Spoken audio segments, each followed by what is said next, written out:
நாங்கள் மதுரையிலேருந்து பால்சூஸ் சக்ஸஸ் அகாடமிலேருந்து வந்திருக்கோம். இங்கே நாங்கள் 13 பேர் ஸ்டே பண்ணியிருந்தோம். ஆனால் எல்லாமே ஃபெசிலிட்டிஸ் எல்லாமே இங்கே நல்லா இருந்துச்சு. ப்ளஸ் பார்த்தீங்கன்னா அனிமல்ஸ் எல்லாமே ரொம்ப ஃப்ரெண்ட்லியாக, எதுவுமே ஹார்ம்ஃபுல்லாக இல்லை, ரொம்ப நல்லா இருந்துச்சு. அதே மாதிரி மெயின்டெனன்ஸும் ரொம்ப நல்லா இருந்துச்சு. எல்லாமே ரொம்ப க்ளீனாக தான் இருந்துச்சு. ப்ளஸ் சாப்பாடு வந்து தேவையான அளவு கரெக்டாக டேஸ்ட்டாக இருந்துச்சு. ஆக்சுவலாக இங்கே ரொம்ப பிடிச்ச விஷயம் என்ன அப்படின்னா, ஒரு பர்சனலாக ஒருத்தவங்க through out the process help பண்ண எப்போவுமே அசிஸ்ட் பண்ணிட்டு இருந்தாங்க தமிழண்ணா. ஸோ ரொம்ப நல்லாவே ஹெல்ப் பண்ணி கொடுத்தாங்க. சூப்பர்ண்ணா.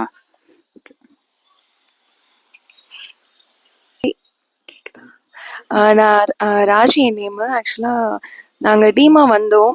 ஸோ நான் என்ன நினச்சேன்னா ஜஸ்ட்டு ரூம்ஸ் அந்த மாதிரி இருக்கும்னு நினச்சேன். பட் பார்த்தா பேர்ட்ஸு, அதுக்கப்புறம் அனிமல்ஸு, அது இல்லாமல் ஸோ நம்ம இண்டிவிஜுவலாக உள்ளே போய் அனிமல்ஸோட ஃபோட்டோஸ் எடுத்தது ரொம்ப ஸ்பெஷலாக இருந்துச்சுங்க. ஓகே, நம்மளும் ஃபேமிலியோட வரணுங்கிற ஒரு தாட்ஸ் இருக்குது. அண்ட் தென் பிளான்ஸ் பார்த்தீங்கன்னா லைக் இன்டர்நேஷ்னல் பிளான்ஸ் எல்லாம் வச்சுருந்தாங்க. அண்ட் தென் குரோட்டன்ஸ், ஸோ ரொம்ப ரேரான பிளான்ஸ் எல்லாம் இருக்குது. லைக் இங்கே வரவங்க அது பெஸ்ட்டாக பை பண்ணிக்கலாம். ஃபர்ஸ்ட் இந்த ஸ்டே பார்த்தீங்கன்னா ஒரு பெரிய ஃபார்முக்கு நடுவில் தான் இருக்குது.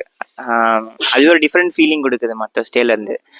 ஸோ இந்த ஸ்டேயோட மெயின் ஃபோக்கஸ் ஒரு அட்ராக்ஷன் பார்த்தீங்க அப்படின்னா இங்கே வச்சிருக்க எக்ஸாட்டிக் பேர்ட்ஸ், அப்புறம் அந்த ஸ்பீசிஸ் எல்லாமே தான். ஸோ அது உங்களுக்கு கூட ஒரு ஹெல்ப் ஒரு பீப்புள் இருந்து உங்களுக்கு லைவாக அதை உங்கள் கையிலையோ இல்லை அதை ஃபோட்டோ எடுக்கிறதுக்கோ அலோவ் பண்ணுவாங்க. ஸோ அது ஒரு மாதிரி ஒரு டிஃப்ரெண்ட்டான விஷயமா இருந்துச்சு. மற்றபடி ஸ்டே எல்லாமே டீசெண்டாக இருக்குது. ஸோ நீங்கள் ஃப்ரெண்ட்ஸ் ஃபேமிலியோட வரீங்க அப்படின்னா ஒரு ஒன் டே நல்லா இங்கே ஸ்பெண்ட் பண்ணிட்டு ஒரு நல்ல கம்ஃபர்டபுள் ஸ்டேயாக இருந்துச்சு. ஃபுட்டு ஸோ கான்டாக்ட் பண்ணால் இமீடியட்டாக வர்றது, ஸோ இது எல்லாமே நல்லா இருந்துச்சு. ஸோ திருப்பி ஃபேமிலி அண்ட் ஃப்ரெண்ட்ஸோட விசிட் பண்ணுவோம் நாங்கள்.